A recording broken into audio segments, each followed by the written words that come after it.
It's moving. This coast-to-coast race has survived how many years now? 44 years, and it's a big part of the New Zealand psyche, I suppose. It's one of those bucket list things to tick off. The return to the coast-to-coast, it's a test of your limits, a test of how much pain you can stand, a competition with yourself as much as with the others. From the outside, Steve Gurney, 9-time coast-to-coast champion. But it wasn't the start, right? Like, it took you 5 attempts to actually get to that first place. I was forced by lack of time for training to do quality, not quantity. And yeah, I got a win then. So the 5th attempt at coast-to-coast, I got a win. That first win, was that quite emotional? Oh, incredibly emotional. And let me share, there was also some other stuff happening in the background. There's kind of this interlude, right? Like, so you win 2 coast-to-coast, but then before you come back and win another 7, quite a life-changing freak incident happens. We entered the Mulu Caves, biggest cave system in the world. Unbeknownst to me, I'd got bat dung from the millions of bats, and we didn't know it. We quite naively didn't realise these bats could have had a disease called leptospirosis. That was the time I was thinking, oh, this is pretty serious, this could be bad. And it was. They said if I hadn't got to hospital that night, I probably wouldn't have made it. From what I understand, your dad was called to come over and sort of be with you because it looked like the end line might be in sight. Do you remember having thoughts about this could be the end?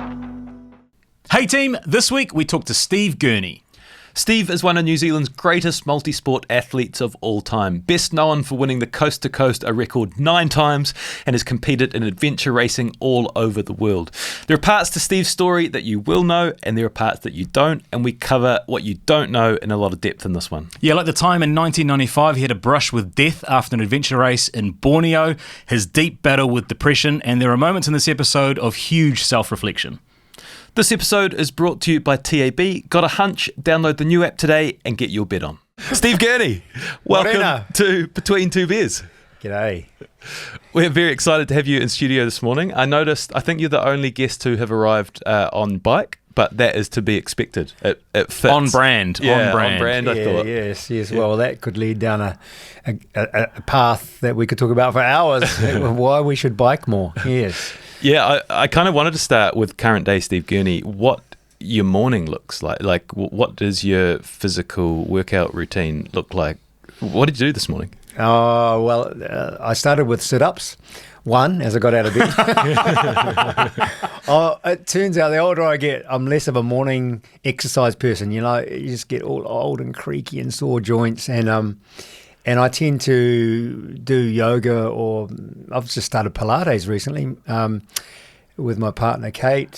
She's been a bit of a fan of that and dragged me along. And I've actually, I used to scoff at Pilates, but my goodness, that's perfect. It's just what you need for posture and, getting your core strong, all the sorts of things that tend to start to weaken and fade away with age. You need to strengthen up. I've found it makes a big difference to your day. With your longevity, you would have seen a lot of fads come and go. You would have seen the introduction of yoga into leisure activities and now Pilates. Like, is there anything that stuck the test of time for you? Oh, yoga's always been a goodie. I remember starting yoga way back. I'm doing 30 years in Christchurch. You didn't used to like it much, but it helped with my sport, and it was taken by a marathon runner who understood what yoga poses would help sporting athletes, and our class is full of athletes. And so that was the sort of the genesis of it. And then lately, I love it, especially hot yoga. You stretch much better, and there's also about that meditative part of it. If you're open to that, it's there for yoga, and it gives this sort of sense of peace and mindfulness. I know it's a bit of a overused cliche, this mindfulness stuff, but it's actually true, and it's what we need more and more in this busy society we have. Long bike rides? Are you into the big long sections still, or have you done enough time in the saddle over the years?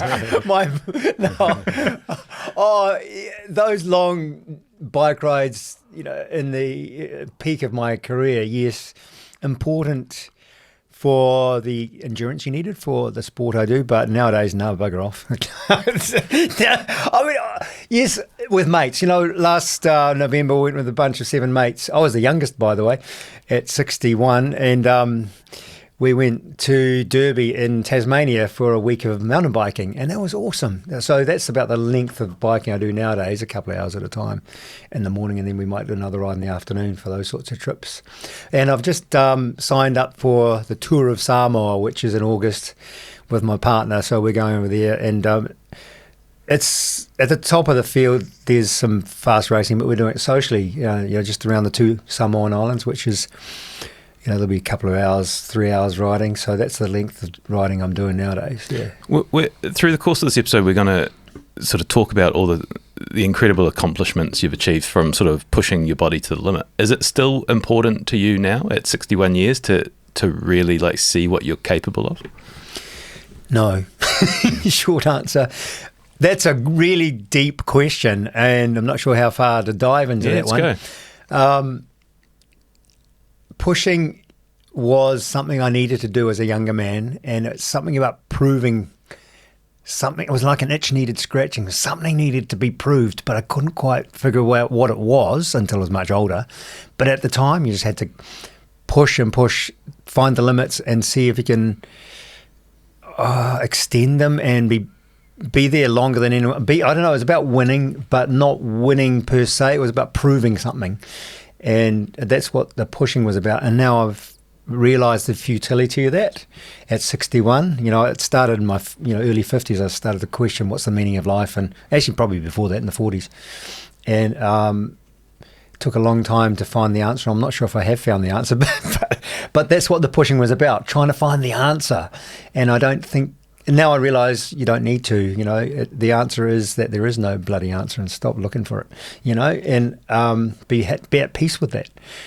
And I think, that's the summary of what that pushing was all about. Let's build into this is going to be a fascinating chat. Already I can tell. But I want to start from the sort of beginning. So, and I've heard you talk, and I've read some stuff, and we've spoken to a lot of people in preparation for this. And you've got a really interesting way of reflecting on childhood, which I think starts at around 5, and what you experienced and perhaps how it sort of set you up for the rest of your life. Yeah, that's another deep dive. Well, I've done a lot of reading and a lot of questioning, and there's been tears and there's soul searching, and I've come up with my version of what I think is my explanation for why I was so driven and why I've got to where I am in the path I took.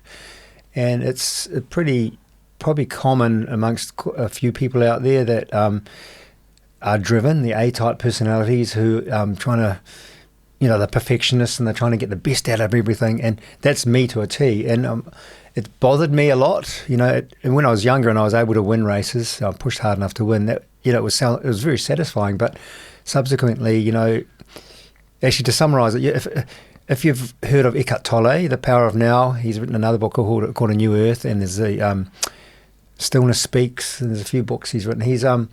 His theory was, one of his main theories is that we have a kind of an illness. We're searching for happiness in the future. It's a mental illness, and that described me to a T as well. I'll be happy once I have ... and that's a very human thing. Once I've got the fancy car, or I'll be happy once I've paid my mortgage off, or I'll be happy once I've got the perfect wife and children, or I'll be happy once I've won 10 coast to coasts. So I'll be happy once I've won 1 coast to coast, and it was great when I finally won one after 5 attempts, and then sort of that emptiness crept back in over the months, and then okay, maybe I have to win 2 to be happy. And so what Eckhart Tolle is saying is we're searching for happiness in the future, when the only time to have true happiness is in the present moment, what we've got right now. And that's part of mindfulness, I suppose, as well. So that was me. Something happened, and I was searching, why was I searching, why was I so driven to win something in the future or achieve something in the future? And I notice it's still with me now. I want to pay my mortgage off, or I want to get this and that, and it's still there, but at least now I recognize it, and then you have a chance to respond differently. But in my younger years, I was pushed by this burning desire, this dreadful desire to prove something and to win something. And so I searched back, where did it come from? And I've read a lot of books about birth order and that sort of stuff, and I think that's true of me. I was the firstborn of 4 kids, and then, that was fine. As the firstborn grandchild as well, I got lots of attention, lots of hugs and kisses, and they're cute boy and all that. And then suddenly, after 18 months, along came the invader to the nest, my sister. And she started getting all that attention that I was getting. and I'm not conscious. I don't have the memories of being an 18-month-old, 2-year-old, but the birth order guy was suggesting that makes people like us try harder to win back that affection that we have now lost to the second born child. And so we learn to be competitive, or we learn to strive or earn or fight for something, that we thought we'd lost. And there's also a sense of what's the word for it? Trauma, that we've lost this love, that we're not lovable anymore because someone else has stolen it off us. And I do recall things like being either annoying or super good as a young boy to get attention. I didn't do bad things. It was just, teasing or whatever, just to get the attention of my parents. And then in my personal journey, at the age of 5, my parents, who are strong Christians, wanted to be foster parents in an orphanage. So they went to an orphanage in Papatoetoe, and we 2 kids, my sister and I, were taken along, and we lived in this big house with 17 or 18 other orphans. And so there I was again, displaced down the loving order, because my parents, my mum especially, she was super giving and had all this love to give these orphan kids, And looking back on it, of course, I can understand that, but I felt very traumatized because now I was really low in the pecking order. And I remember very, very clearly one time she was giving haircuts to these other kids. And I wanted a haircut too, but Mum said, "Oh, no, I'm too busy with these other kids." And I thought, "Oh, that's not fair." And so I went to the bathroom and climbed up on the stool and got the scissors out of the cupboard and chopped my own hair in the mirror there. And I chopped it way too short, it was super ugly. And I proudly came out and showed Mum, "Oh, look what I've done. I've cut my own hair. Aren't I a good boy?" Which is, of course, trying to earn back that praise for my Mum.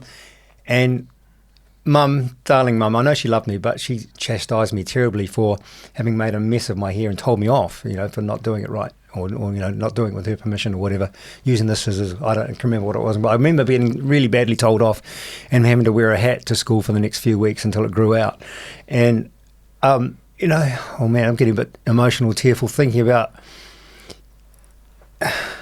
the struggle to get love back, which it's the loss. And those sorts of experiences are what drives us A-type personalities, I believe. It's not that there's anything wrong. It's just, as a 5-year-old, you don't understand how the world works, and you get told off by people, or something goes wrong, and you see that as terrible, as having done something really badly wrong, when it actually wasn't. It was just a simple mistake. But we don't know how the rules of life work.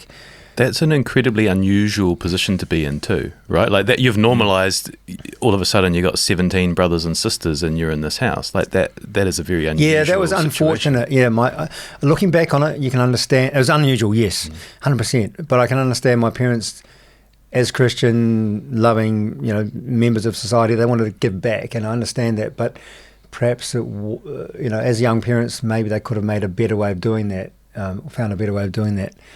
For us, my sister and I. Strangely though, I look back and I've told the story with my sister a few times, and she doesn't feel traumatized at all.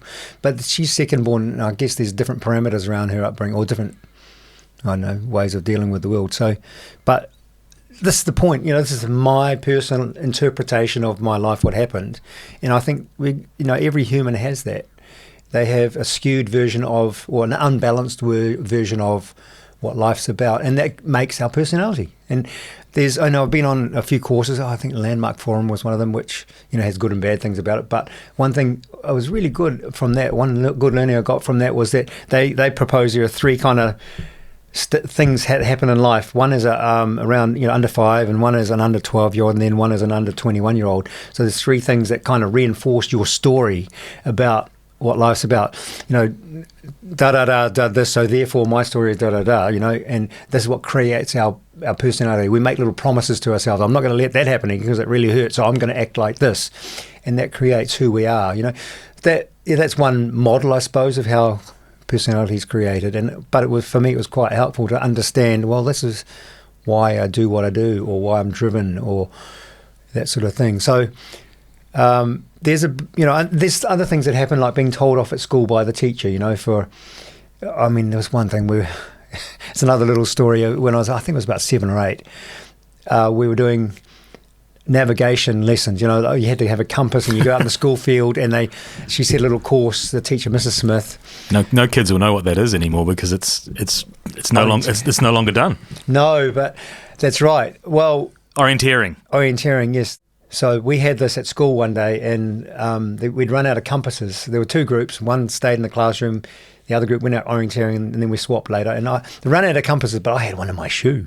It was a special, Maxwell Smart type shoe compass. And so I stood in the queue asking wanted to ask her if I could use my shoe compass, if that was all right.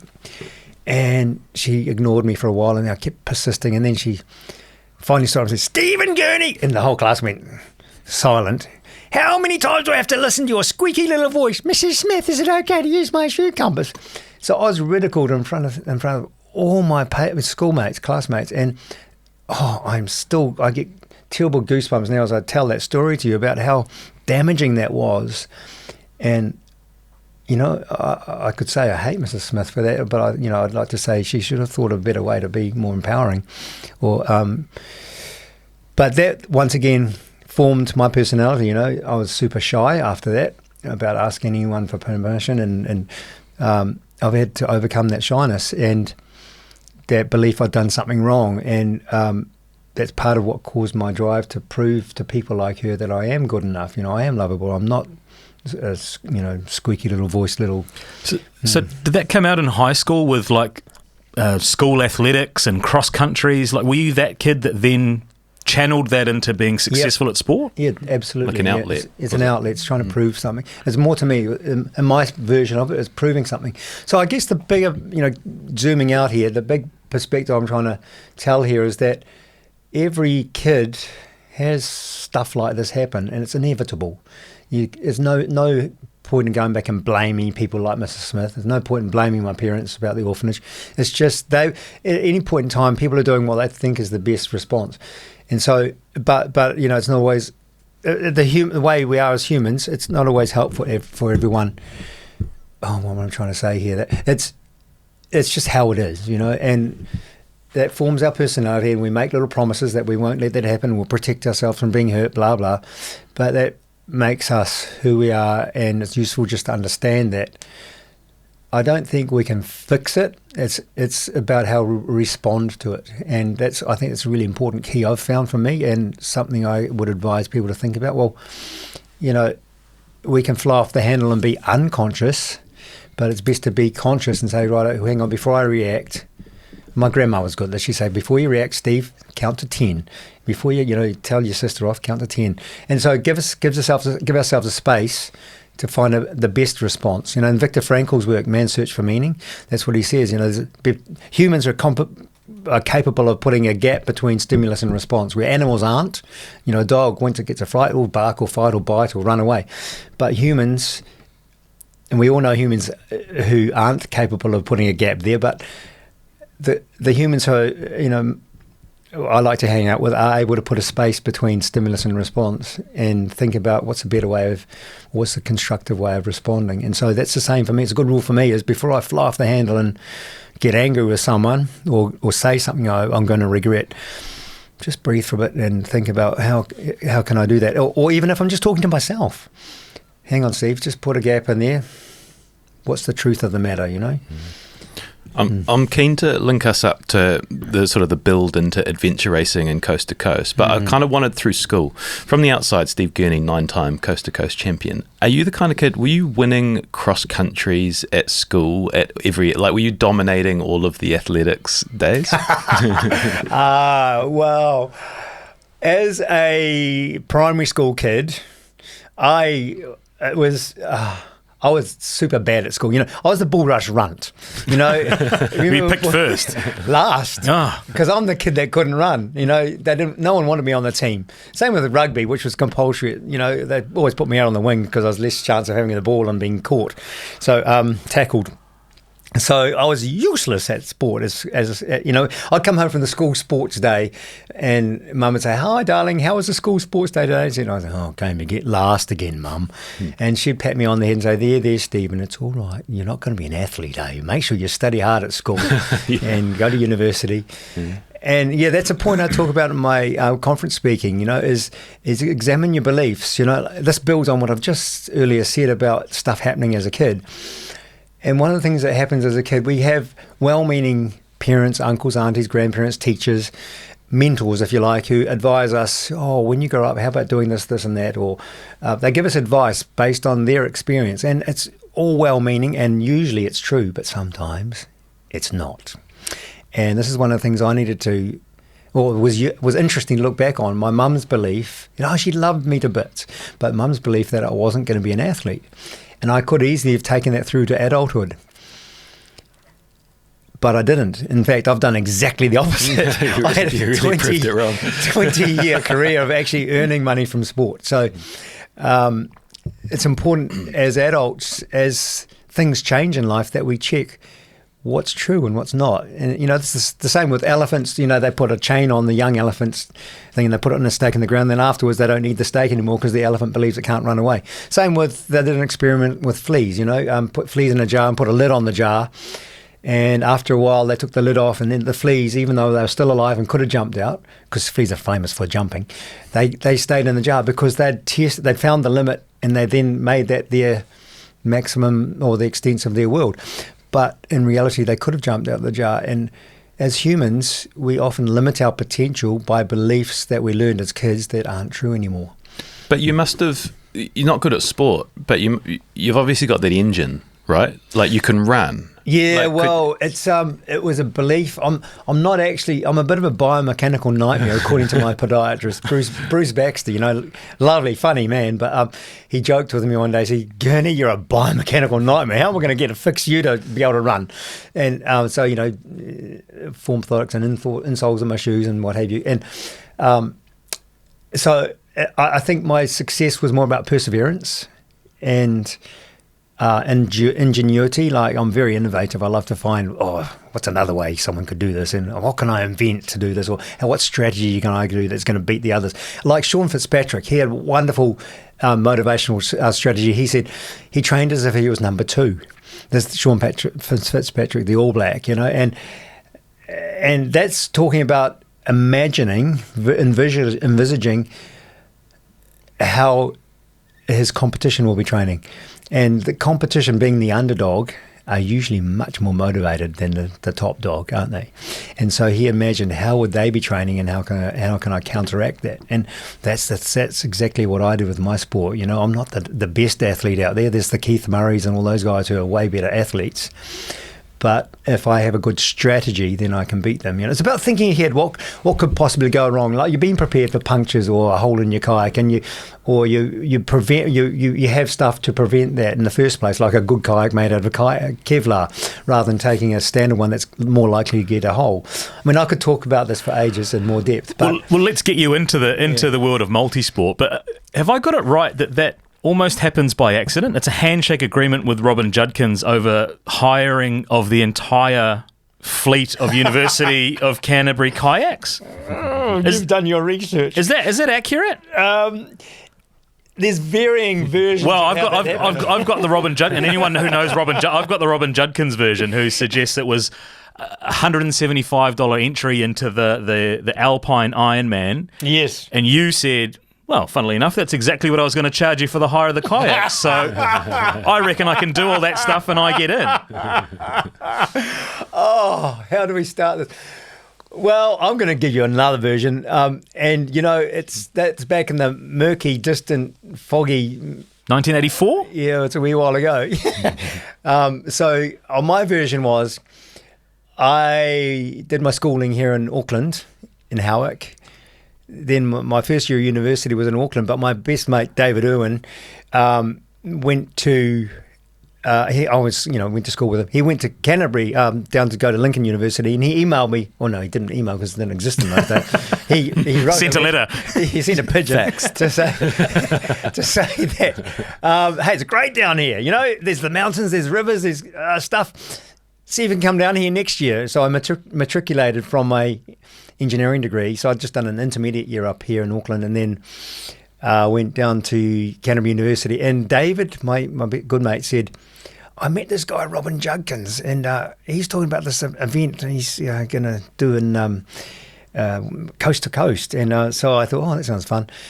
And we should do it, said David, and he's never done it yet. But I moved down to Christchurch, and then, as luck would have it, one day, yes, I was gear hire officer at the University of Canterbury Canoe Club, and Juddy came in and hired these kayaks for the Alpine Ironman, which that year was at Mount Hutt. And we got talking, and I was sold straight away, man. I thought, this is just me. I can bike, and I can kayak, and I can run. Well, let's give this a go. So I'm not sure if the entry fee, it could be partially true, but don't let that get in the way of a good story. So the Alpine Ironman, I entered it that year and thought, this is wickedly good. We had to run up Mount Hutt with our skis on our back and then ski down the other side into the Rakaia Gorge and kayak down. I didn't win that year. He said you placed, though. I think I came second. I was in the lead. I went too fast in the kayak, and I knew I was going too hard. Ran out of energy for the bike into Methven, got past. But, I loved it. I could see the potential. Could you? I wanted to ask that because there's no way of, I guess, predicting that was going to be such a massive part of your life for the next 20 years. No, there wasn't any way predicting. So we could perhaps go back a step, Seamus. And that day I came home from school, sports day at primary school, and Mum said, there, you're not going to be an athlete. When I went to college, to high school, Howard College, there was the compulsory cross country, 5Ks or whatever it was. And I lined up thinking, oh man, I'm going to come really last. They'll have all gone home by the time I finished 5Ks.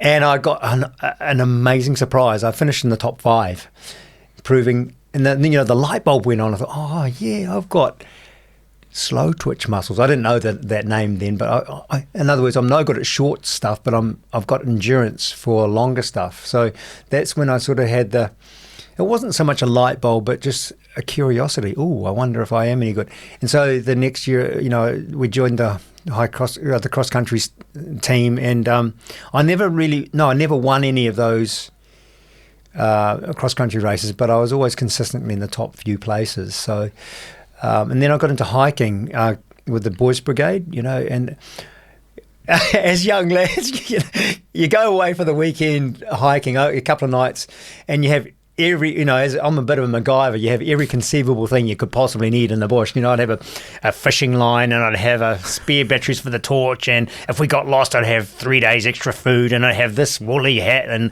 the sunscreen. So you think, I was a planner, I think of everything that could possibly be needed, and so you end up with a really heavy pack every time. And I think that's what gave me my endurance, because we're going for hours hiking with a really painfully heavy pack. I remember the pain of it, but the satisfaction of knowing if something happens, I'm covered, and that's probably what set the foundation for my endurance sport.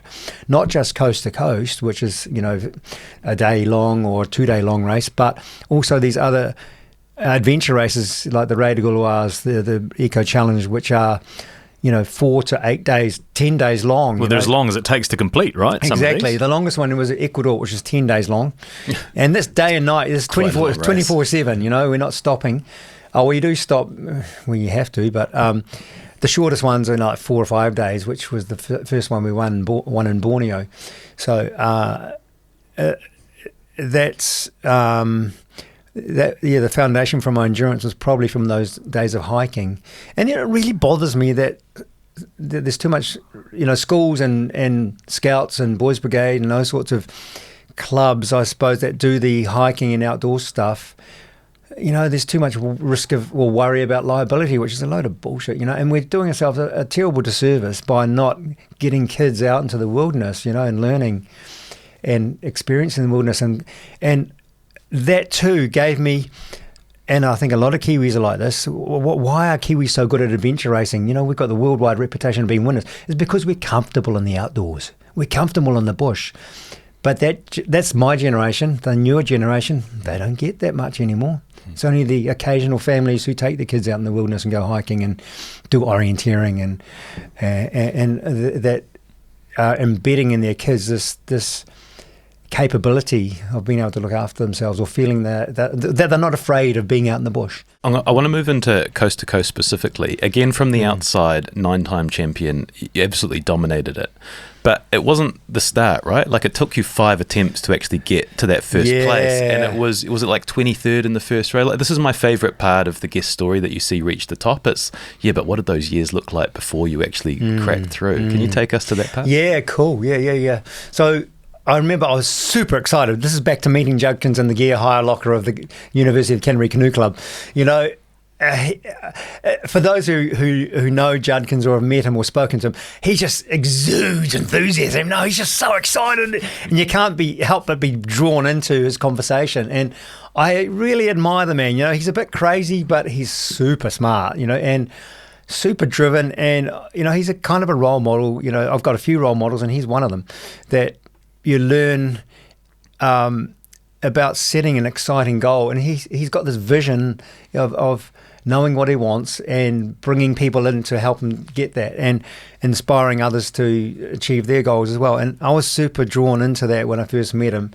The stories he told and the enthusiasm. It's about the enthusiasm. You look into a person's eyes and you see what, you can see to their soul sometimes, and certainly with him you can.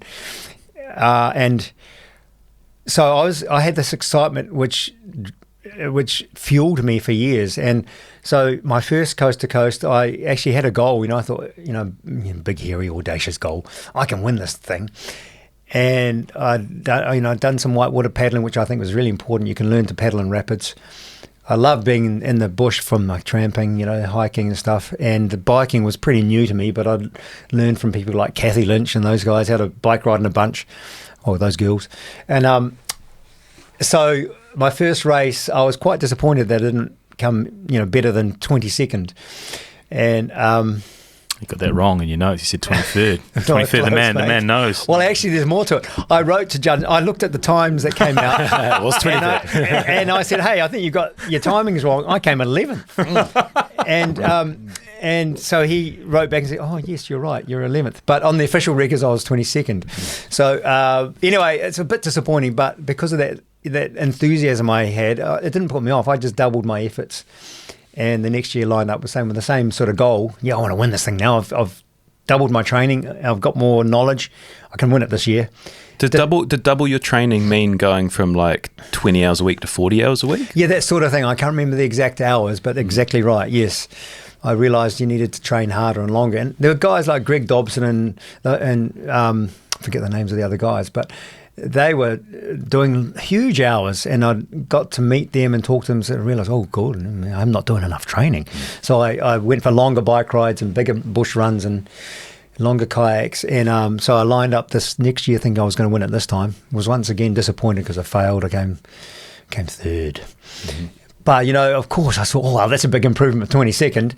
And so I doubled my training again and got a better kayak, and had lots of support from various sponsors. Like my boss, I was working at the time for Formthotics. David Boyd was fantastic, super supportive boss. He and Charlie Baycroft, and they allowed me flexible work hours and sponsored me a nice kayak. And yeah, it was really useful to have people around you that support your goals and to share passionately your goals with those people so they understand what drives you and they can help. So I lined up again thinking, right, this time I'll win it.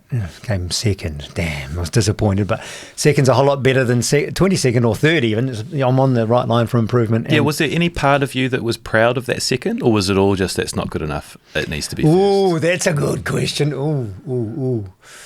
Looking back. Of course, yeah, I'm pretty hard on myself. I think there was someone who was chastising me, why didn't you win it, But that someone was you. Yes, of course, yes. And I am hard on myself, and people keep telling me, stop being so hard on yourself, Steve. But that's part of an A-type personality, and it's good just to know that exists. You'll always be like that, but just respond differently instead of negatively. Take away the stress by being a bit loving to myself. But I'll always want to there'll always be that part of me that's judging. Yeah. So anyway, this time I came second. So I thought, right, really double your training, and I'm really amped it up. 160 hours a week. Well, I was doing 55 hours a week. Wow. Was it? In the last few weeks, and holy shit. And so I lined up thinking, right, this time I'll win. The progression is there, 22nd, 3rd, 2nd. Now it must be first. My turn to first. And I didn't. I came second again. And then I realised, someone said to me, the definition of insanity is doing the same thing, expecting different results. But if to get different results, you need to do something different. So I got a bit of advice from people and coaches like John Hellemans, and realised I was overtraining. And the symptoms of that, you just don't get a chance to recover, and you end up grumpy, and realise those symptoms are all there. So then went for quality, not quantity, and I had to supplement my income. I started doing a bit of work for David Boyd again for Formthotics, and so I was forced by lack of time for training to do quality, not quantity, and I got a win then. So the 5th attempt at Coast to Coast, I got a win. So it's good to go down that journey of making mistakes, and you learn. It's like learning the hard way.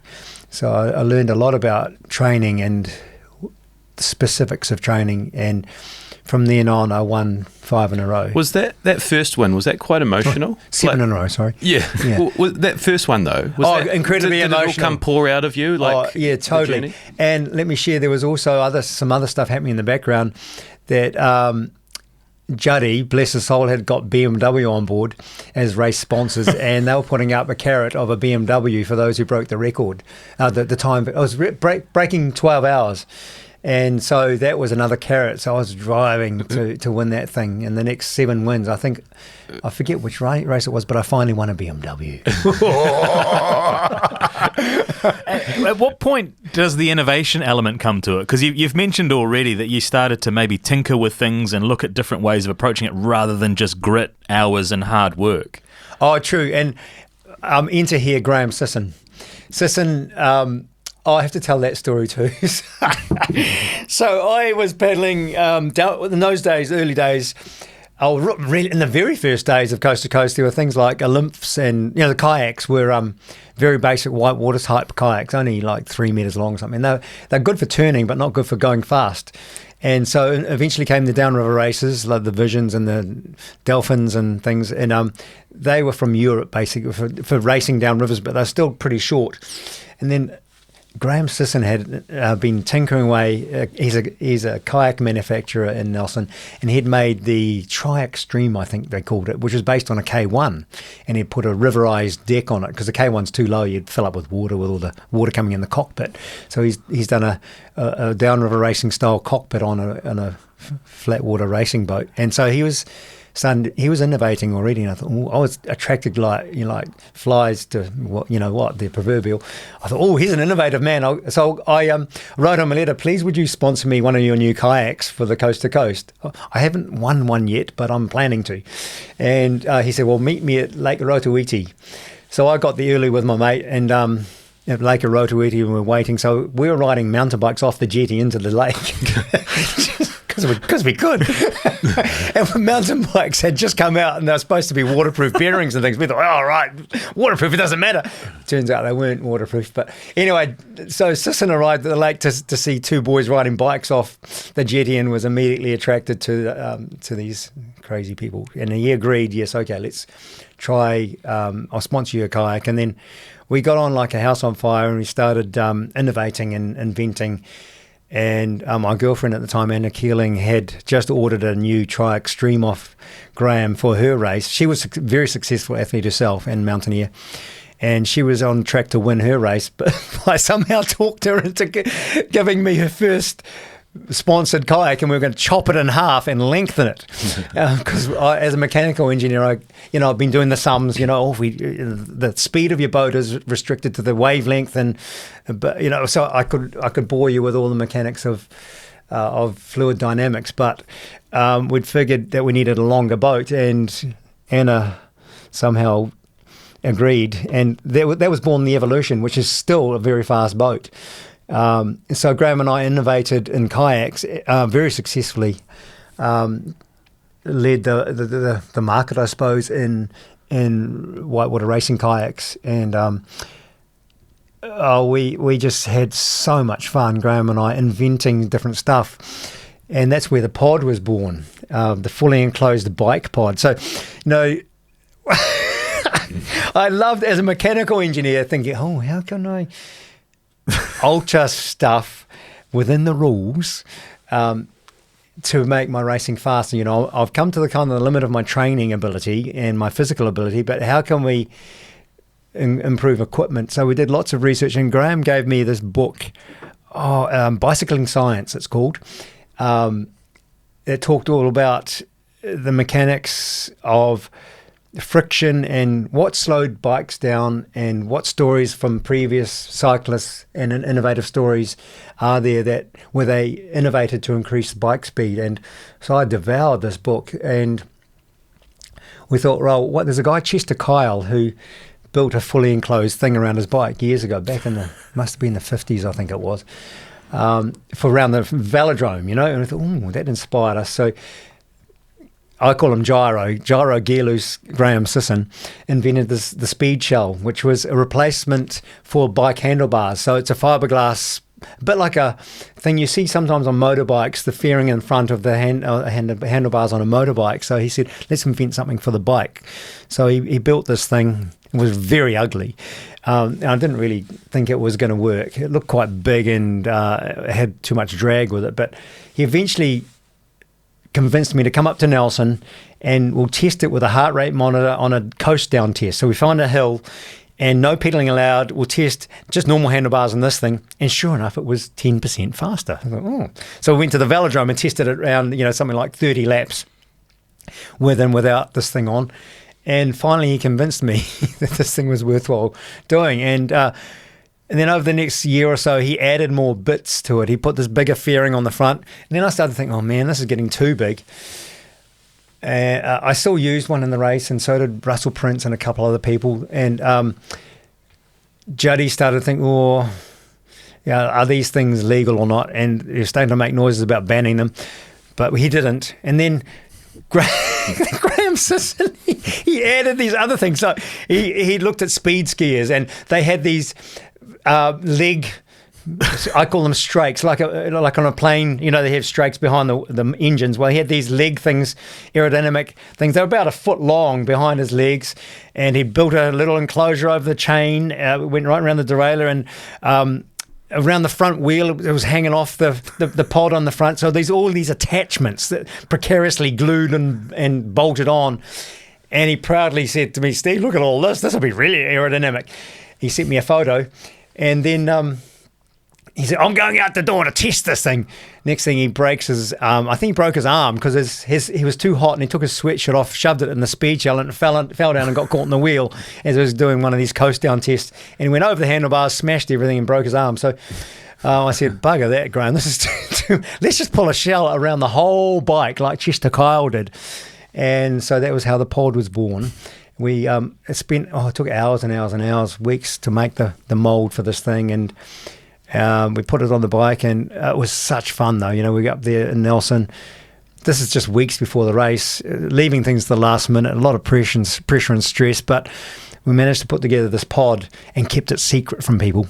Put it in a truck, took it to the first coast to coast. By the way, I'd been testing it across the Canterbury Plains when people weren't watching. And it's good in headwind, but absolutely diabolical when it turns nor'wester, which becomes a side wind. And you get blown into hedges and trees and lampposts. I smashed it pretty badly, being blown up the curb and into things, and got blown over at the traffic lights, and I was like a bug on its back, couldn't get out of this damn thing. Hilarious, but a bit dangerous. See, I want to link back to more coast-to-coast chat, but there's kind of this interlude, right? Like, so you win 2 coast-to-coast, but then before you come back and win another 7, like quite a life-changing freak incident happens. Can you tell us what happened in Borneo in '95? Yeah, so this is the Raid Gauloise is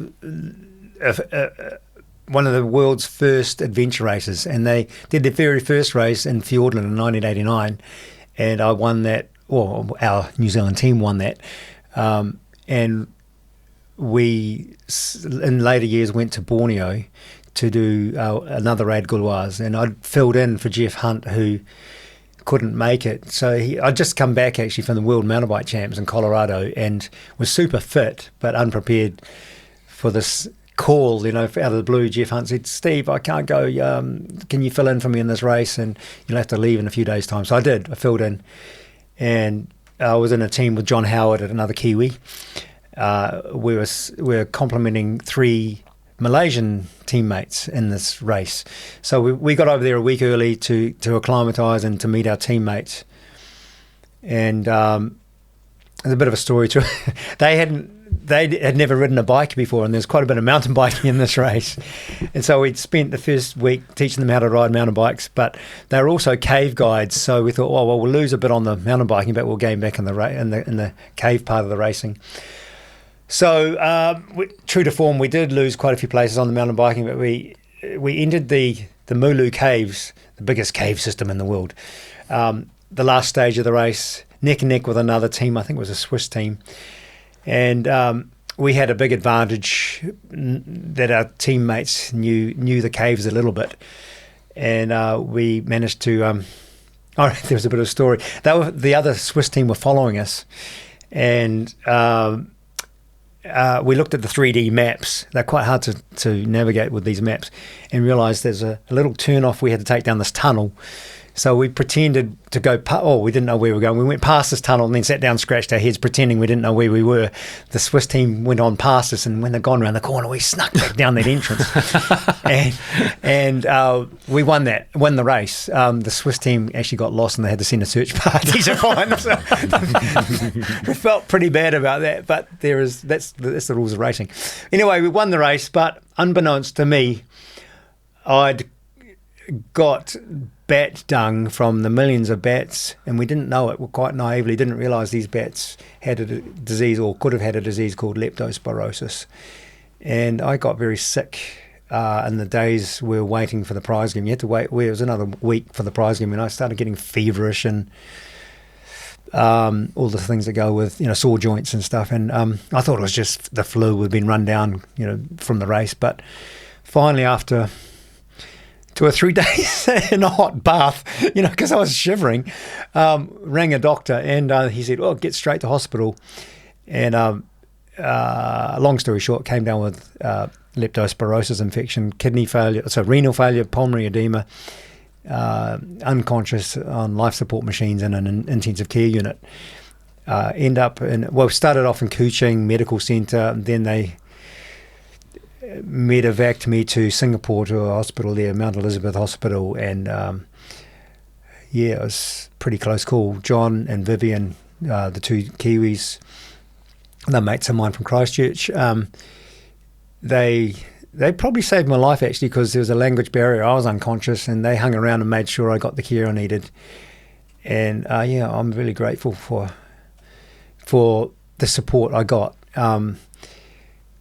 And ended up being flown back to Christchurch and into ICU in Christchurch Hospital as well. So the kidney failure was pretty serious. The doctors or the nephrologist had said, look, you should probably give up your sport. Endurance sport like you do is hard on your kidneys, and you've just had kidney failure. So, that was like a red flag to a bull, Give up my sport. I've just won 2 coast-to-coast, bugger off. And they said, no, well...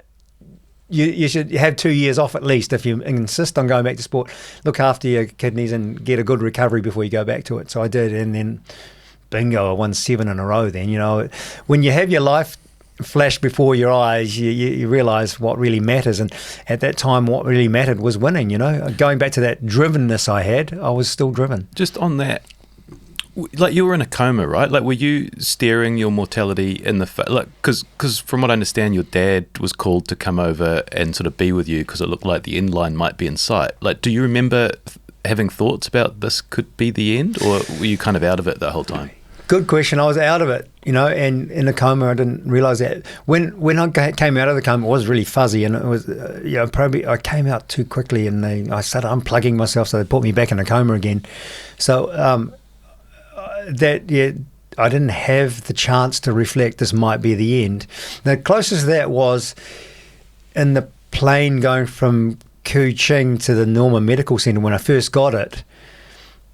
That was actually really traumatic. I'm really pissed, actually. The organiser, Gerard Fusi, he was on it was difficult to find a plane to get out of little town of Murray to get to the hospital in time, but we managed to squeeze me in, and I was in the same row as Gerard Fusi, and he didn't help me. I was crawling at the stage. I couldn't walk, and he just, pulled his leg aside so I could get past him in the aisle of the plane. And that was as I was crawling down there, shivering, wrapped in a blanket in a tropical, near the equator town. I thought, well, yeah, this is pretty serious. And then my memory's gone since then. I think that's what the body does. It blanks out traumatic stuff that's too traumatic.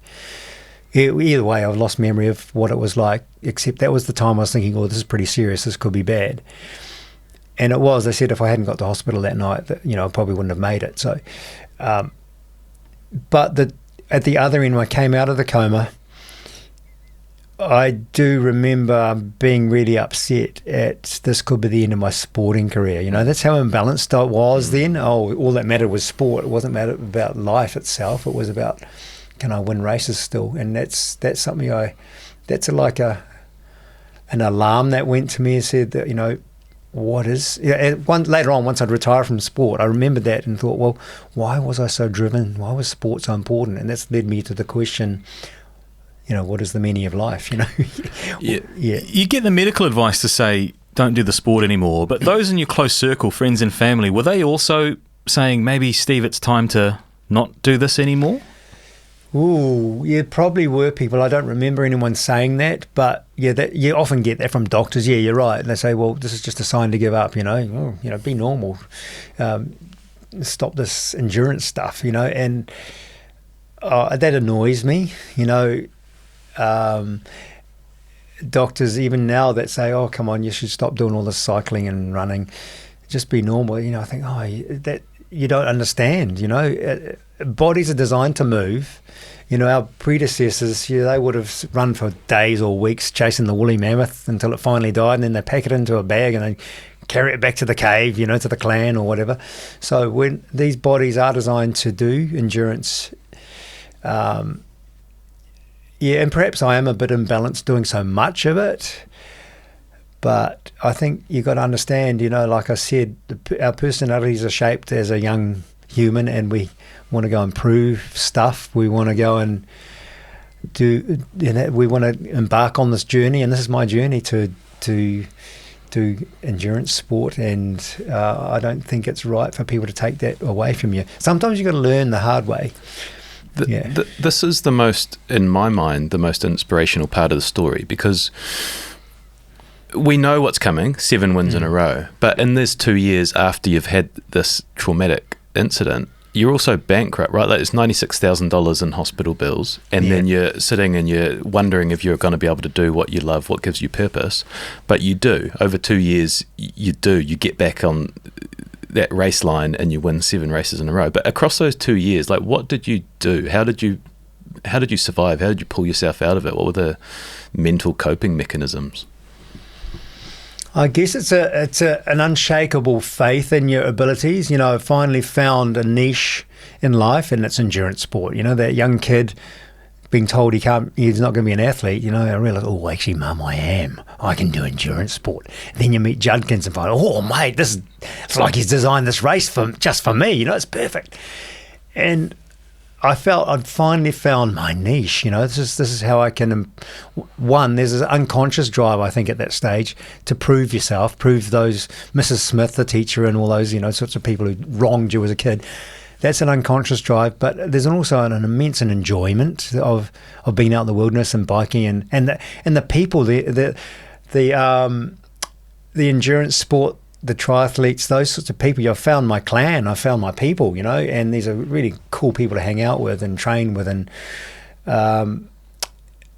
so to have that threatened, to take that away from me, I just thought, no, I'm going to make it back to that, and yep, I'll do whatever I have to do. So I did look after myself, and I remember my first week out of hospital, I went to stay at my dad's place, and Mum had passed by now, and so Dad he had the spare room, so I stayed in his house because I couldn't go and live on my own. He could look after me. And I remember the first day I said, right, I'm just going to make it to the letterbox.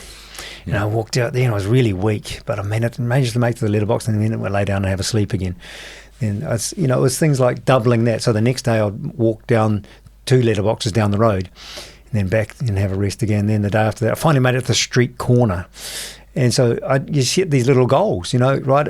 I've got to do the recovery, eat really well, get the nutritionist's advice. And finally, eventually, you're going to make it back to health. And it was amazingly quick. I was able to, in a few months later, I did the coast to coast again as a team. I just did the kayak and bike. And that was really fun. And I realized, yep, I can still do it. It's going to take a couple of years, but I'll be back to it. So you have this unshakable belief that you're going to try and see if you can get back to it. It's a belief that you probably can, but you need to prove it on the way. And that's how I did it. I just said, right, I want to get back there because I enjoy it. I really want to do it. And you do. You win 97, you win 98, and then 99 comes and you're introduced to a concept, neuro-linguistic programming? Yes, NLP. So a friend of mine had introduced this. She was helping me as a support crew, and she realised that there's not just the physical training, there's the mental attitude, and so she implanted this seed of mental growth. I'd already been getting some help from Graham Felton and his wife Doreen. They were my mentors, and they come from a background of wise, consistent planning, and they'd helped cricketers like Sir Richard Hadley and people like that, and just getting the basics right about prioritising.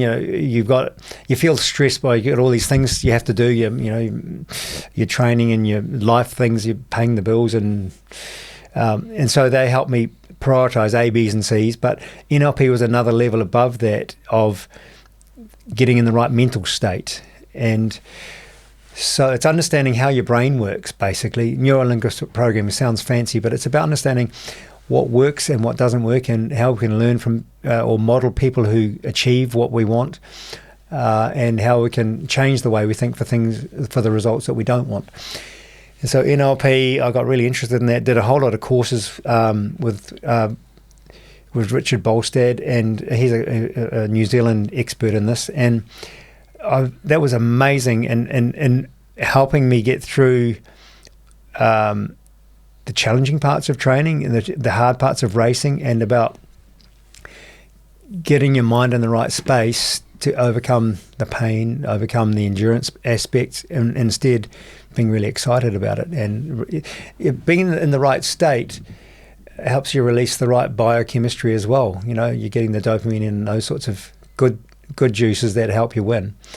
And so, for example, energy flows where attention goes, So if I'm focusing my attention on the pain in my legs, the cramps and the chafing I've got, and you're going to go downhill. But if you're focusing instead of, imagine how good it's going to sound to hear the commentator saying, here comes Steve Gurney, he's about to win the race, and the cheering crowd, go Gurney. And if you're imagining the spring in your stride, and you're imagining the ribbon of the winner gets across their chest, as you break the record, the break through the ribbon at the finish line, the medal around your neck and the handshakes, and what are people going to be saying to you. So that's what NLP does. It's talking about, it's reinforcing what the visuals, what auditory, what kinesthetic, the smells, the tastes will prove to you that you've achieved your goal. And so instead of focusing on the pain and suffering, you put your mind, energy flows where attention goes on the stuff that's on track to winning your goal. Is that why you did stuff like the fun element came to it? On race day, you'd have different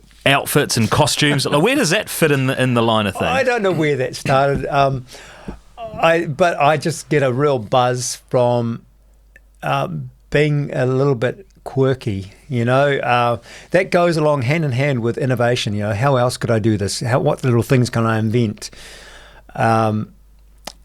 So part of the ritual, I suppose, we had was certainly my support group, Mike Litton and those guys. He was brought right into this about every year we'd have a ritual, I suppose, or a habit of coming up with something innovative, whether it be a real thing that I really want to use like the pod, or whether it be a pretend thing that looks like it might work. And we'd on the stage the night before the race, Judkins has the compulsory briefing where he talks about the safety and something. Any questions just before you go off to bed, the most important night of sleep before your race? And I'd bring up whatever it was this year, and I'd say, Juddy, is this allowed? Did you have a blow-up doll on your back one year that you got from Peaches and Cream or something? Yes. Well, he'd said there's a big furore that year about the PFDs, the life jackets.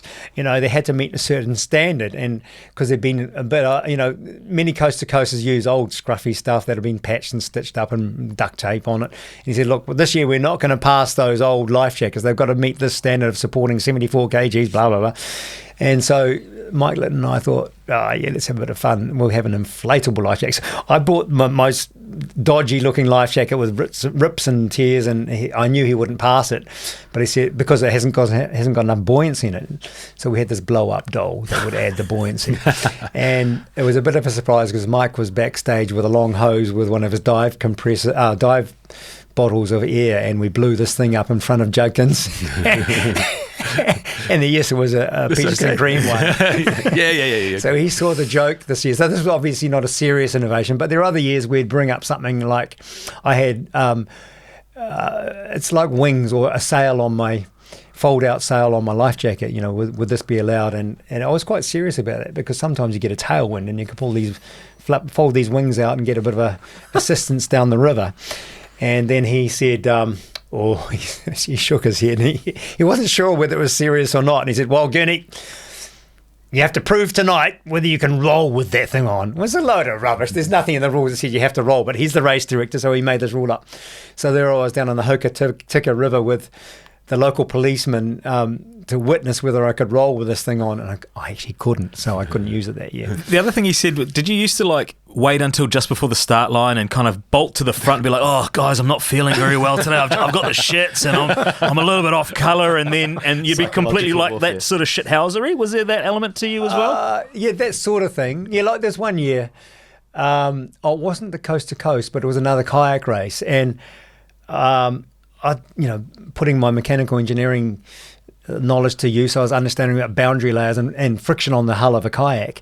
And so there's debate whether you could paint this slippery sort of greasy sort of stuff on your on the hull of your kayak to make the water flow past it faster. And so I just invented a pretend one. I got red food colouring mixed with dishwashing detergent, and I put them in the bottle, said, the Gurney's Go Fast. And so just before the race started, I took my kayak down to the start line, tipped it upside down on the side of the river, painted this Go Fast stuff on it, which is bright pink, with the dishwashing liquid. And then so it was really obvious on a white hull. There's a psychological thing just to add a bit of fun, I had a big smile on my face. But you used to send your support crew on a helicopter to check out the conditions of the Waimakariri River as well. Oh, that's an old wives' tale, that one. No. Well, actually, you do ask, has anyone seen what the rapids have come out this year? But one year actually I did fly my support crew over because they had work on and they couldn't make it in the car, so I flew them over, and they said we happened to fly up the river, and I looked down and could see the rivers. But yeah, there's a lot of bullshit happened before the race, and that's true. Actually, the week before the race, there's all these rumours flying around. I might run one year. They'll say, "Oh my God, Russell Prince is so." This is the rumour. Russell Prince is so fast because he's got a batch up. His family has a batch up in Arthur's Pass, and he'd go up there and live up there for the few months of the race, and he'd train. Rumour had it he'd train over the race run course every second day, and he knew every rock by name. and the rumour was he's running so fast, he's going to surely win. And then we'd say, well, someone else said, well, he's running so fast his eyes are going to water with the wind speed, he won't be able to see where he's going. And there's this sort of bullshit that you kind of have to. It really does psychologically impact you, all the rumours about who's got what and how fast people are going. So I bought into that and said, I'd keep my innovations secret if I could. And that's part of my reputation. My brand was, for 20 years I invented 20 different things, innovations. Some of them would work, some of them looked as if they might work, and that's all I wanted, looked as if they might work. Get a psychological advantage, but it's not about being a bad sport. It's just about, I try to make it having fun, but there was an element of seriousness in there, and it's my brand. Oh, Gurney's that guy who brings up something new every year. He stretches the rules without actually breaking them. Or Judkins occasionally did outlaw, he said, no, that's not allowed this year. But he wanted to create that brand of being the guy who thinks, a bit like the Sean Fitzpatrick thing, train as if you're number 2, be more motivated, imagine what your competitors might be doing. And so it's buying to that sort of branding. Before we pull you out at Coast to Coast, I'm wondering, 9 wins, like what was it, if you had to sort of allocate percentages to why you were so good? Is it mindset, discipline? Is it your ticker? Is it your inventiveness? Like what do you think it was that made you so successful across all those years? It's a combination, but the number one thing is that unconscious desire to prove something, I think. Looking back on it, at the time it wasn't. I was just there trying to be the best athlete and wanted to win it. I know I was driven at the time by, I'll be honest, seeing your name on the front page of the newspaper, Gurney wins Coast to Coast this year, or getting invited to do a conference speech, because I'd won. They want to know, how do you win, Steve? How can you apply that to business? And I was driven by, it was probably an ego thing, I wanted to be number 1. Looking back on it, I asked the question, well, what was underneath that? Why did I need to be number 1? Why was my ego so strong? And that led me down a path of reflection, soul searching, and at the end of my racing, that led me into depression. I was really good winning, but then when I finally couldn't race anymore or win races anymore, that left a big, deep, dark hole of why. Keen to get into this if it's all right. So after the 9th, you want the 10th, but I think you finish 2nd, and then you decide, for whatever reason, that you can't do anymore, you won't do anymore. And then you start questioning, well, what is my purpose? What is my point? And I think for our audience, these conversations are really quite helpful because a lot of people are struggling themselves and they're in these holes. And you've spoken openly about, suicidal thoughts and mental health. And I was wondering if we could sort of get into that period and the tools you use to get out of it. Yeah, great. This is I often get asked to speak at health, mental health topics. And I'm really happy to share what I've learned. Just understand this is my journey. It's not everyone's journey. It's just my questions and answers that might be helpful to people. I hope it is. So, I fell into this really deep 2-year depression, whole of depression after stopping racing. Now, I stopped racing because I had an ankle injury and I ended up having to have ankle reconstruction. So ultimately, I couldn't really run as fast as I needed to win anymore. And besides, I was getting a bit long in the tooth. I didn't, I was getting to the end of my endurance peak. And you're right, that last one, I wanted 10 wins, and I was so pissed that George Christensen beat me on the last race. I came 2nd. And so it was a really disparaging way to finish my career. And I'd always promised myself I'll get out while I'm on top, but I'd always say, just one more. It was the Eckhart Tolle thing about I'll be happy once I get, and I wanted that 10. I'd had a taste of depression earlier, though, that leptospirosis period when doctors said you'll never be able to race again, or you should give up racing again. That led me into depression, but I managed to get out of it by getting back onto the winner's podium.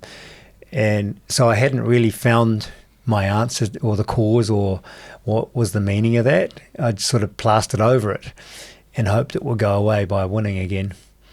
So it revisited that, the black dog revisited back in my retirement. So I didn't want to take antidepressants, and I'm not saying that's the right answer. Just for me, it felt actually, I'm curious. I want to figure out why my brain is going down this hole of deep depression. It was pretty serious depression. I had at one stage thought about ending life. There's no purpose, no point. Why am I here? I'll just pull the pin.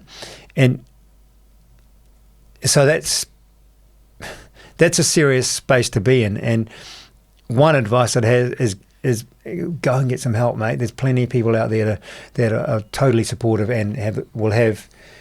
You just got to find the one the help that feels best. Were you doing that? Were you reaching out to people, or were you trying to work through it by yourself? No, absolutely reaching out to friends and to. I went to some NLP counselling, got some counselling from various people, and the Feltons were there.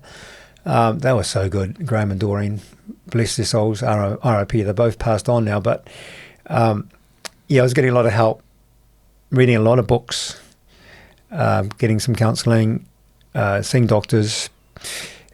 And there's more available nowadays, so thankfully it's really acceptable to mention mental health, and you can go and get some help.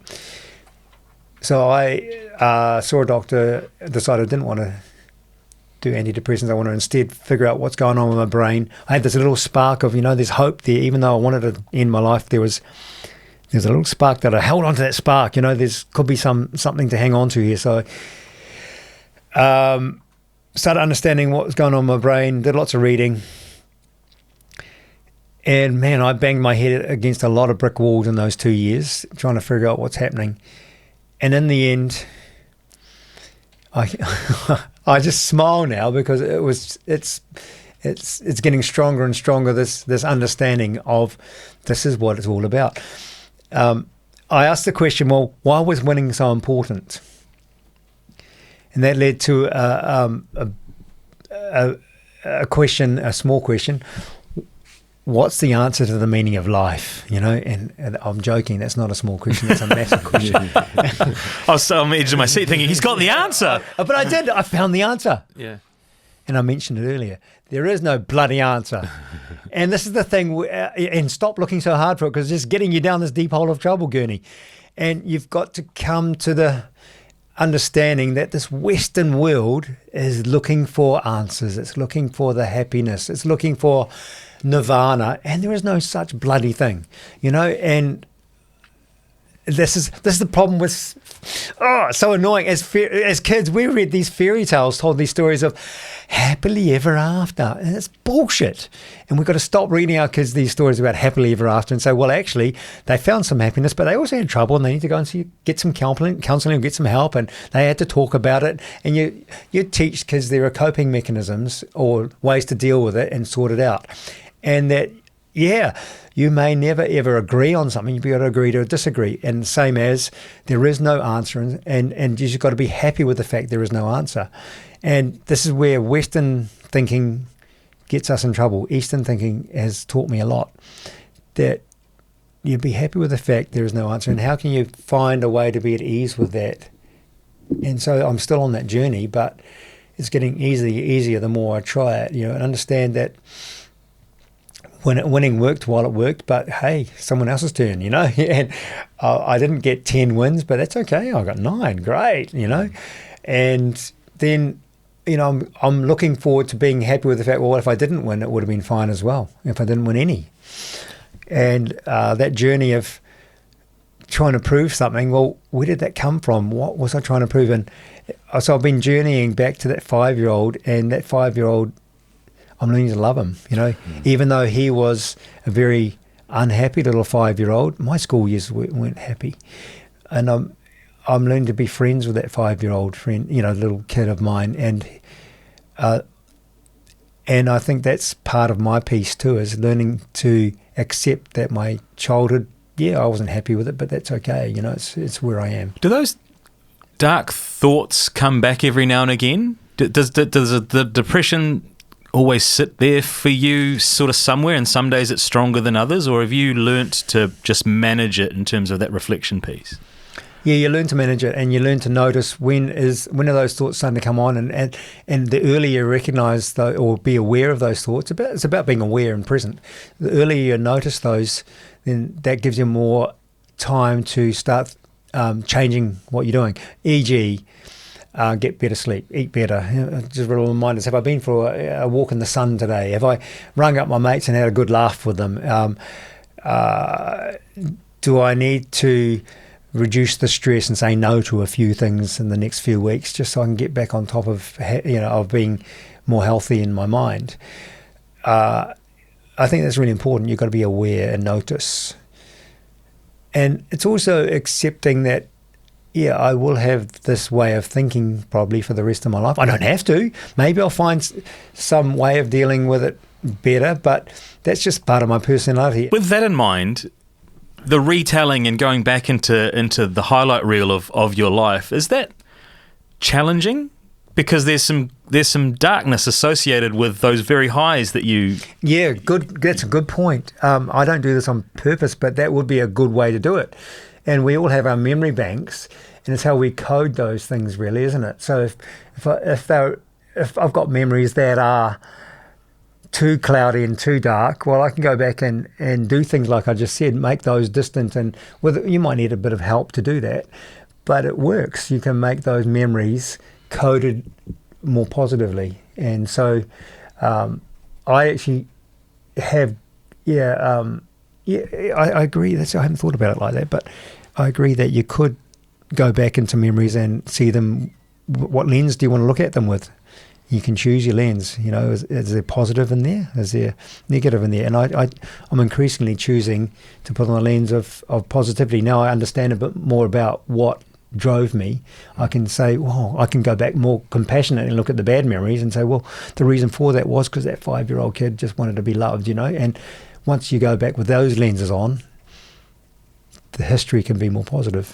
You can be more forgiving to yourself. When you were in that 2-year sort of hole, what did your friends do that was good, or what could they have done better? Because I think a lot of the time, when you know someone's going through something, or maybe you don't, you've got no idea what's going on behind closed doors. As a friend, you kind of don't know what the right way to approach it is, do you? Yeah, I'm not the expert on this, but my opinion would be the way you talk to them. You can be sympathetic, and you need... Okay, first thing is there's the rules of rapport, So first of all is... you can match their tone of voice. You can sit in the same sort of way without being obvious. You can sit beside them rather than opposing them. So they feel like you're more on their side, So that's the first thing. So they feel that you as a listener is understanding or can get a bit of a feeling about what it's like. So you might say things like, oh, yeah, that must feel really bad. Yeah. I can see how that's going to make your day hard if you continue like that. But you can see I left the door open there. If you continue like that, that's a presupposition that maybe there's another way of doing it. You don't want to tell them what to do because they'll just say, oh, bugger off. You can invite them and suggest, well, yeah, I remember one day I felt a bit sad and I went and did that. So you're using a metaphor, an example that they might be able to follow or take something from.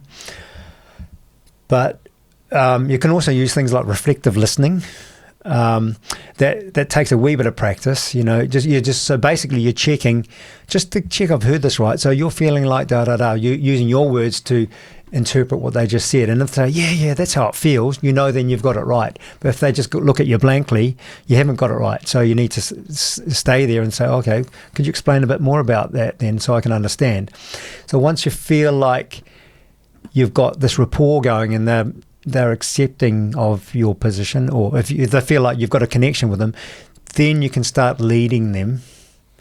And one way to do that, you can start talking a bit faster and put a bit of a smile in your voice and say, oh, how about we go and do this? Like, what if we went out in the sunshine and we just went and did a bit of So you can help them that way, So the first step is to, make sure that you've got an empathetic approach, that you're taking the space or making the time to understand how they're really feeling. Then secondly, you can start leading them rather than telling them, leading them or inviting them to a new way. Or you could offer to, make an appointment or to take them to a movie, a funny movie, or cook them dinner or something like that, So that's my feeling is you need to, that's where you can help someone who's in a depressed state.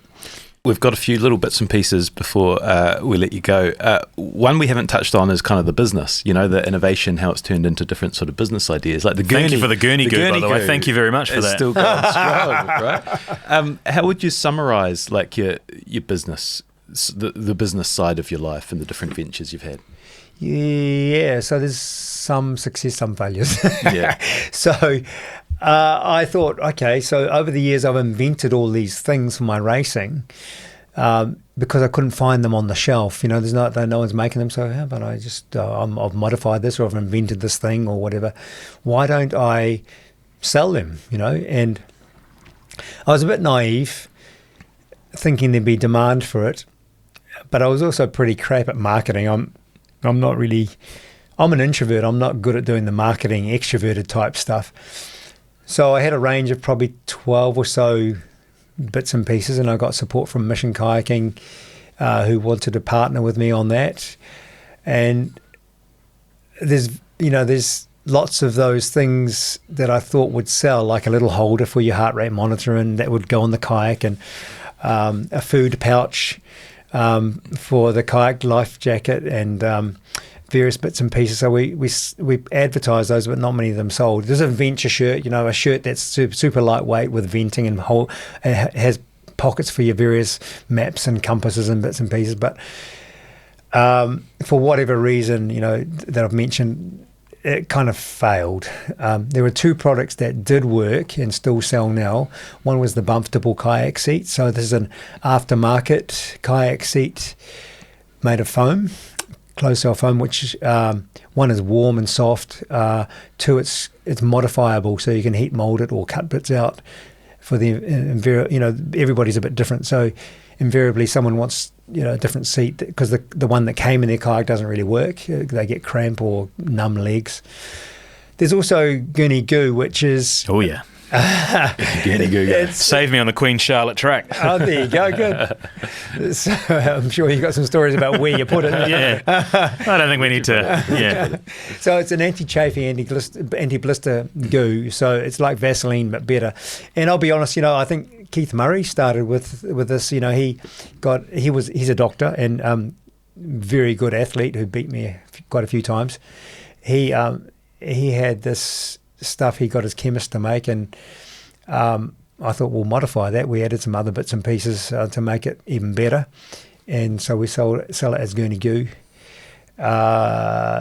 So Vaseline works but doesn't last long enough in our adventure races, so it's stuff you put on between your toes and on your heels. It prevents saddle sores on the bikes and chafing on your thighs and wherever there's pack straps on your shoulders and bra strap chafing. And then we've had mothers who say it's really good for preventing nappy rash, and other women who wear it on their high heels when they go out for a night on the town.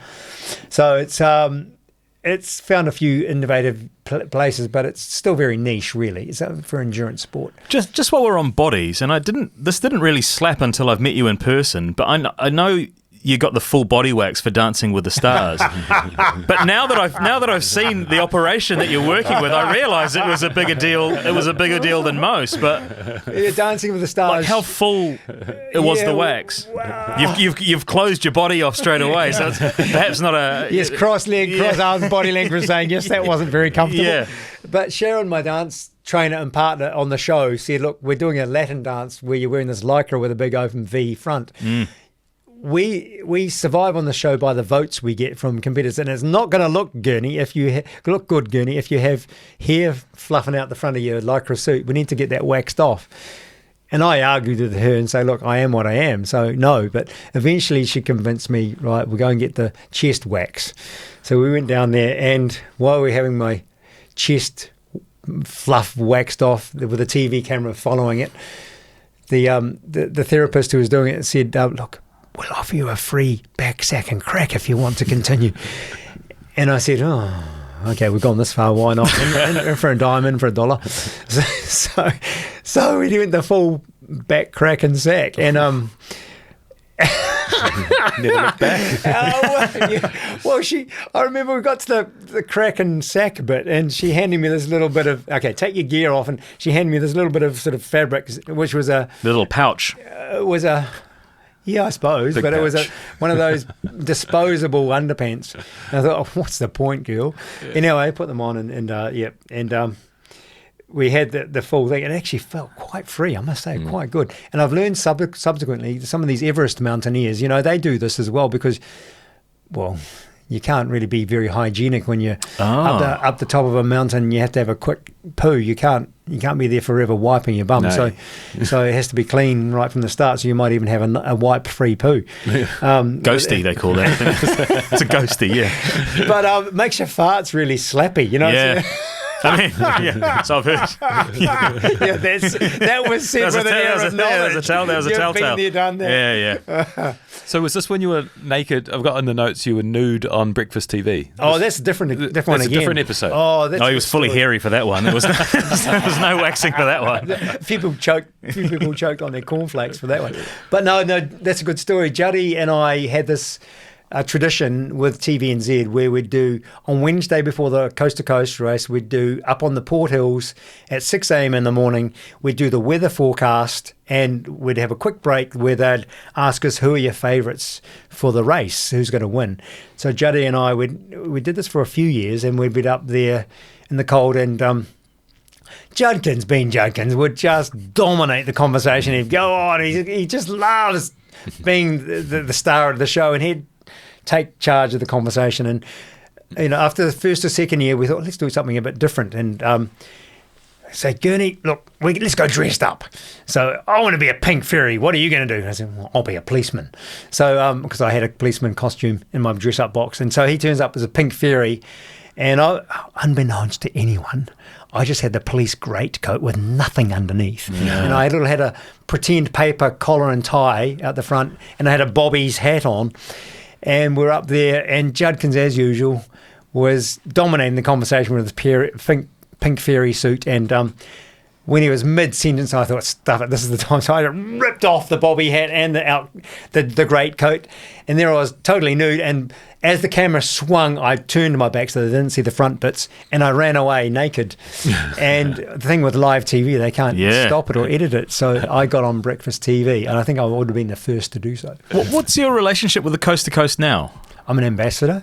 So I go to the start and finish lines, and I'm at the finish line at Klondike Corner, which is the end of the mountain run, which is the halfway race on the 2-day race, halfway stage, and then I go down to New Brighton and at the finish line there, and I shake hands, and it's goosebumps stuff, like it's so good. I'm there, from lunchtime through to midnight when the last competitor comes in, and you see just the look of pure satisfaction on most of these athletes' faces. They're absolutely knackered, and they struggle, to find their way up the last 10 steps. It's evil, 10 steps up to the finish line with sand on it.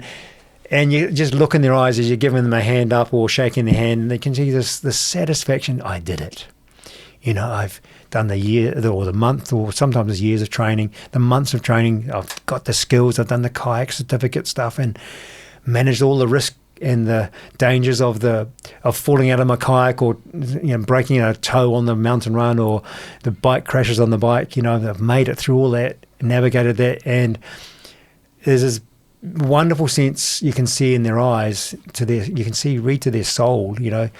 How this has changed their life, and it's been hard. They had to manage many of them got families and wives and kids. They need to, and husbands, and they need to negotiate time to train. And like I said, with the kids, they need to share their goals with their closest, their family, so that their family understands the passion and how important it is to them. And the ones who've involved the family, they've got the kids. Oh, I'm getting a bit tearful. The pictures. Their kids run up the finish line with them, and they have a photo, and they can see how the family's been part of that journey. It's so powerful, actually. It's moving. This Coast to Coast race it's survived how many years now? 44 years, and it's a big part of the New Zealand psyche, I suppose. It's one of those bucket list things to tick off, and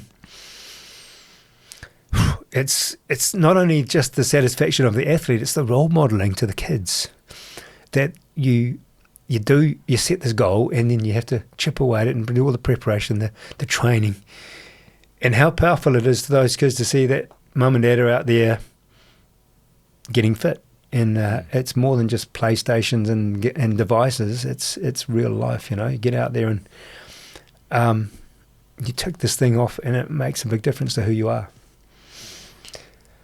and that's probably part of the longevity of the race. It's people are just lining up to change their lives. It's cool to see how important and how much it means to you, because you've been such a huge part of this, right? Like your name is connected with this race. Yeah, I don't like to show off, but I mean, apart from Juddy, I've been at the most races of anyone, you know. I've been at probably 43 of them. There's a couple I missed, you know, whether I've been there competing or being an ambassador. And nowadays, there's this another thing. Jess Moffat runs a thing called the Rangers. So we're taking... I'm just a little cog in this big picture, you know, where Jess is every year takes on different youngsters. This is youngsters who need a bit of a hand, you know, and takes them for months of training. And then on race day, they have 4 or 6 of these athletes who do the whole race with mentors. And I'm one of those mentors who helps them out in the kayak league. I do a double kayak with them, and someone goes through the run with them, someone goes through the kayak with them, and just as a mentor. So these are 15, 16, 17-year-olds who are showing another way of life, you know. They're showing, hey, this is the national park, wilderness, Arthur's Pass, the skills you need to go down to the kayaking league and bike and the mountain run. And these are kids who would never have had this opportunity to understand more than the 4 streets of Christchurch, you know, the avenues, you know, the city. They're out there rubbing shoulders with these other athletes who, like I said before, and that emotionally moved me, you know, that they've set these big goals, and the kids are showing, set a big goal and do these little steps and you get there, you know. It's pretty moving stuff. Yeah, it is. This has been so cool. Episodes where, you know, the guests are here because of what they've achieved, but then the depth of their journey through life comes out like it has in this one has been so cool. Before I sort of throw to Shay, if he's got any last bits and pieces, are there any goals? Are there any things that you want to achieve, whether that be races or competitions or just things you want to sort of tick off your list over the next couple of decades? Yeah, there's lots of things. I guess the biggest summary, I suppose, is we talked about purpose, you know, and I'm now at the age where I'm thinking, righto, I'm 61, what's next? And my physical capability is diminishing. You know, like I just learned this morning, I've had this 6 months of terrible hip pain, like really painful stuff, and finally found out what the problem is. I needed a double hip replacement, you know. Holy crap, that's pretty serious stuff. So today's been a bit emotional, but it's inevitable, I suppose. You know, there's many people out there, many mates who've had joint replacements and they're still out there doing it. And aren't we lucky that we can do that in this generation, that we have medical science that's keeping us active longer. So yeah, I'll go ahead and do it. And then you're thinking, well, okay, that's one aspect. That's part of masculinity, you know. We've been at this stage of being active, able. We're the bloke, you know. We can go and do all the stuff. We're strong. We can lift things up. We can open jars and we can build stuff. But eventually that capability diminishes, and that's a challenge to our masculinity, you know. I'm no longer that capable guy I used to be. You know, top of his game, and I'm now just another human being. And how do you deal with that? And that's my next stage of life is, being open to that vulnerability, accepting that life has changed and I'm no longer going to be that big provider, that strong man. How do I fit that into the life of my partner and her kids and my brand? You know, I'm still that same guy inside, but physically I'm not top of my game. How do you deal with retirement from career? I'm still working. I've got a great job as an innovation manager with Infratech, who builds solar farms, design and build solar farms. So I'm really grateful to be able to go back to my engineering roots. But there'll come a time when, you know, I this idea of longevity, I've got a doctor friend, Dr. Patterson Stark, he's a longevity expert, and he's challenging me about diet and lifestyle, and how long do I want to have a useful long life, not a vegetable sort of long life, and so I want to do everything I can to live long and have a useful longevity. One thing I guess I'm challenged by is people who give up or finish their career and step into retirement.